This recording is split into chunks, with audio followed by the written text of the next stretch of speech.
Bonsoir à toutes et à tous. Nous venons de finir le Tyran Ogre. Nous écoutons du Jug, la bande originale de Destruction Derby 2 sur PC à l'époque. Je n'ai aucune idée de savoir si le son est trop fort ou pas. Je crois que ça va aller. Je sais pas si vous... Moi j'entends très bien en tout cas. Et c'est trop cool parce que c'est vraiment du bon rock and roll. Et je me suis dit que ça correspondait bien aux ogres. Donc je vous disais, on vient de finir le tyran et nous allons passer au Slaughtermaster.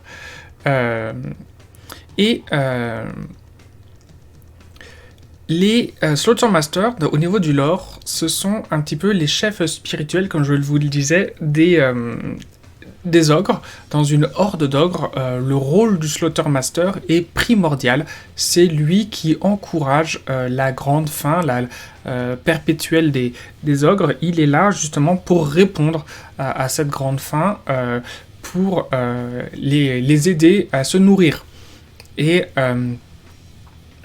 c'est quand même curieux quand on voit je trouve personnellement un personnage qui a l'air d'être si physiquement débile profond, mais c'est dans leur lore, c'est dans leur histoire, c'est comme ça, ils sont très respectés au sein de la horde des ogres, et à tel point qu'il arrive que parfois, si un Slaughtermaster considère que le tyran de leur horde, en fait, en gros, n'est pas assez fort ou pas assez, ne correspond pas à son rôle, ne fait pas bien les choses, il arrive qu'un Slaughtermaster puisse tuer le tyran et pour prendre la tête de la horde à sa place, notamment lorsque il peut considérer que le tyran n'emmène pas la horde sur les bons territoires de chasse pour se nourrir. S'il y a un désaccord entre les deux, ça va se régler souvent en duel. Et je peux vous dire d'ailleurs que suivant celui qui va gagner, il a intérêt à rapidement prouver qu'il s'est pas planté, parce que sinon c'est lui aussi qui va finir dans le ventre de son armée. Donc, alors, le Slaughtermaster, voyons voir, c'est donc, allons voir plutôt ici, le Slaughtermaster. C'est une figurine à 140 points, donc c'est bien. Il est 20 points moins cher que le tyran. Il est sur un socle de 105 sur 70 mm, donc c'est quand même un gros socle. Mais bon, vous me direz, c'est normal, hein, c'est des ogres. C'est des ogres. Donc, le Slaughtermaster. D'abord, un Slaughtermaster est une figurine individuelle armée de lames de moignon et d'un coup de gosier. Lame de moignon, portée 1, 2d6 attaques, c'est très très variable, mais ça peut, on se rend compte qu'il y a le côté un petit peu, il va faucher comme les blés, les figurines faibles à portée, et puis il a quand même des stats assez stables, 3+, perforation, pas de perforation, dégâts 1, mais voilà, c'est quand même des stats assez stables, le coup de gosier, une attaque, portée 1, 3+, ça c'est la même chose que pour le tyran. Puis nous avons son équipage. Cette figurine a un équipage de gnoblards qui attaque avec ses armes hétéroclites, En termes de règles, l'équipage est traité de la même manière qu'une monture. Donc on a 3 attaques, 5+, 1 dégât par attaque. Voilà, ce sont des gnoblards. Après, ça fonctionne quand même comme une seule unité, donc on a quand même un mouvement de 6, c'est normal, c'est un ogre. Une sauvegarde de 5+, c'est un sorcier. Les sorciers ont rarement une meilleure sauvegarde que ça. Moi je trouve ça curieux quand même, on est quand même sur des grosses masses des figurines qui ont quand même une grosse masse de graisse et pour absorber un peu mieux les dégâts. Après vous me direz, ouais mais il a aucune armure, donc effectivement c'est sa graisse qui absorbe les dégâts et ça lui fait quand même une armure de 5+. Ok, d'accord. Bravoure de 8, ok, la même chose que ce qu'avait précédemment, comment il s'appelle, le tyran. Et il a 7 points de vie, enfin un score de blessure de 7, donc c'est juste un de moins que le tyran. Mais c'est une figurine à 140 points, donc une figurine à 140 points qui a un score de blessure de 7, c'est pas fréquent, donc c'est plutôt bien. Ensuite, il a des aptitudes. Alors, gruau de sang. Jetez un dé chaque fois que cette figurine réussit à lancer un sort, après avoir résolu ses effets, ou à dissiper un sort. Sur 2+, vous pouvez guérir une blessure allouée à cette figurine. Sur 1, cette figurine subit une blessure mortelle. Bon écoutez, non seulement elle a un score de blessure de 7, mais en plus elle se soigne quand même de façon assez, on va dire, stable. Il faut dissiper ou lancer des sorts, mais c'est quand même plutôt stable sur du 2+. On va dire que ça compense sa faible sauvegarde de 5+. Ensuite, grand chaudron. À votre phase des héros, vous pouvez dire que cette figurine va fouiner dans son chaudron et dévorer son contenu. Si vous le faites, jetez un dé et consultez le tableau ci-dessous. Ok, donc là c'est nécessairement aléatoire. Viande avariée. Cette figurine subit des 3 blessures mortelles. Alors, excusez-moi, je comprends le concept de dire qu'il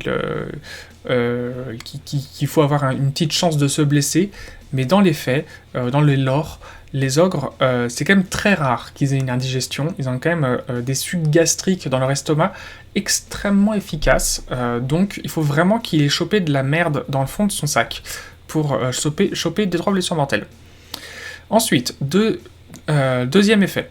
Tripe de Trogoth.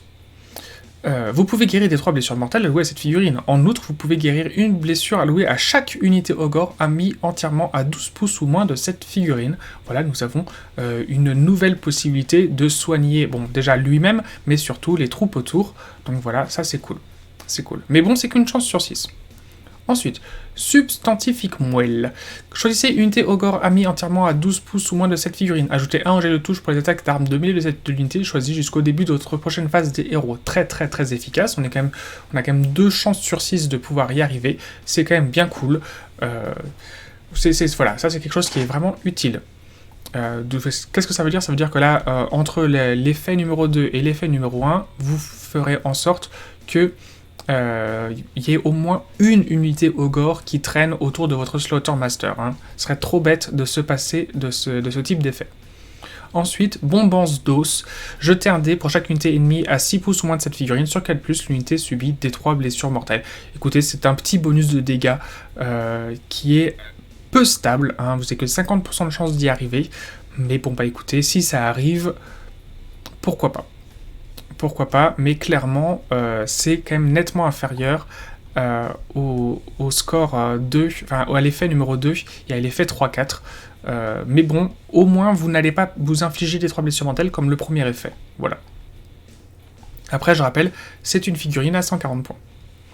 Ensuite, magie. Cette figurine est un sorcier, il peut tenter de lancer un sort à votre phase d'héros et de dissiper un sort à la phase d'héros adverse. Il connaît les sorts très magiques, bouclier mystique et Mash Rock. Mash Rock a une valeur de lancement de 5, bon c'est facile à lancer, c'est cool. Si lancé avec succès, choisissez une unité ogre glouton mis entièrement à 18 pouces ou moins du lanceur est visible de lui. Ok, entièrement à 18. Faut quand même prendre en compte qu'on est sur du entièrement 12 pouces ou entièrement 18 pouces. On est quand même sur des figurines qui ont des gros socles. Hein. Ça va être un petit peu la difficulté à gérer avec cette armée. Ça va être les conditions où vos unités doivent être entièrement dans les zones d'effet. Donc, cet effet, donc jusqu'au début de votre prochaine phase des héros. Si le jet de blessure non modifié par une attaque de coup de gosier de l'unité choisie est 6, l'attaque inflige une blessure mentale à la cible en plus des dégâts normaux et vous pouvez guérir une blessure allouée à l'unité choisie. Donc, écoutez, on est vraiment sur un sort petit bonus, mais qui reste acceptable parce que en fait les petits bonus se cumulent. C'est une blessure mortelle en plus des dégâts normaux et pas à la place, donc ça c'est cool, et en plus ça soigne. Donc vraiment, on va... D'accord, pourquoi pas, même si, soyons clairs, l'attaque coup de gosier, ce n'est pas supposé être un objet stratégique pour votre armée, mais... Comme c'est un type d'attaque que ont systématiquement tous les ogres, eh ben, ok, c'est cool. C'est cool. Donc on est là sur le Slaughtermaster, sur quand même une figurine assez intéressante. Elle a pour elle, en fait, malgré d'être une figurine qui est là pour synergiser les autres, elle a quand même se débrouiller correctement en corps à corps, elle a quand même des options pour se soigner elle-même, même si elle reste quand même fragile. Heureusement qu'elle a un score de blessure de 7. Mais je rappelle, elle ne coûte que 140 points. Et... à côté de ça, elle est quand même sur un très gros socle. Donc, écoutez, ça nuance mon propos qui est de dire attention, vous êtes quand même sur une armée qui est sur des socles qui sont de taille non négligeable, le fait est que ce héros est lui-même sur un socle d'une taille assez importante, donc voilà, vous inquiétez pas, normalement ce n'est pas impossible de faire rentrer vos unités autour de elle dans les 12 pouces. Ne vous inquiétez pas. Vous avez des latitudes pour vous déplacer, vous n'êtes pas obligé d'avoir tout paquet, voilà. Ne vous inquiétez pas, c'est possible. Ça va fonctionner.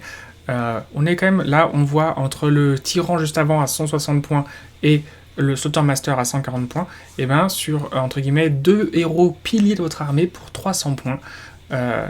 Je comprends pourquoi lorsqu'on joue une horde qui n'est pas affiliée au Thunderstusk, mais vraiment au Ogre classique, pourquoi ce sont, entre guillemets, les 2 héros qui sont systématiquement là, également avec le boucher, qu'on va voir juste après. Ce sont, entre guillemets, les 3 héros piliers de votre armée de Ogre.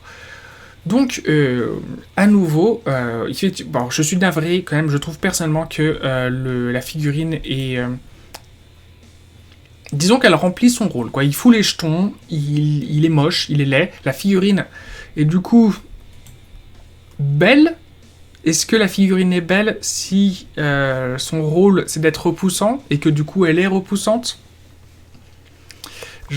Écoutez, débattons. Dites-moi, personnellement, je suis pas fan, mais parce que je suis pas fan en général des ogres, à voir. Il y a sans doute des choses très intéressantes à faire. Après, moi, je vous cache pas aussi également que je suis personnellement pour une peinture, entre guillemets, réaliste. Donc, en fait, une peinture dans ce type de ton-là, exactement. C'est le type de peinture que je fais. Je ne suis pas fan du tout entre guillemets, des élucubrations, si on peut parler comme ça d'un point de vue esthétique, d'en faire trop au niveau de la peinture. Alors c'est facile à dire pour moi parce que moi je peins mal, mais également, enfin voilà, d'avoir des couleurs, des associations de couleurs, on va dire un peu féeriques, vous voyez, un petit peu surnaturel, d'en faire beaucoup au niveau de la peinture, comme si chaque figurine était une pièce unique d'œuvre d'art à exposer. Et du coup, voilà, moi je préfère quand on a un tout cohérent qui va correspondre à ce qui est attendu de ces figurines sur le champ de bataille. Donc voilà, je me suis assez exprimé en ce qui concerne la Slaughter Brute. Ça reste une figurine intéressante. C'est intéressant parce que au niveau de Game Workshop, au niveau des données, il est encore identifié comme étant Butcher 2. Vous le voyez pas, mais si vous êtes sur le site Game Workshop, il est encore identifié comme étant la figurine alternative de boucher, alors qu'aujourd'hui c'est devenu une unité à part entière différente du boucher. Je vous remercie pour votre attention, et dans la prochaine VOD, on va voir le fameux boucher. Ciao ciao!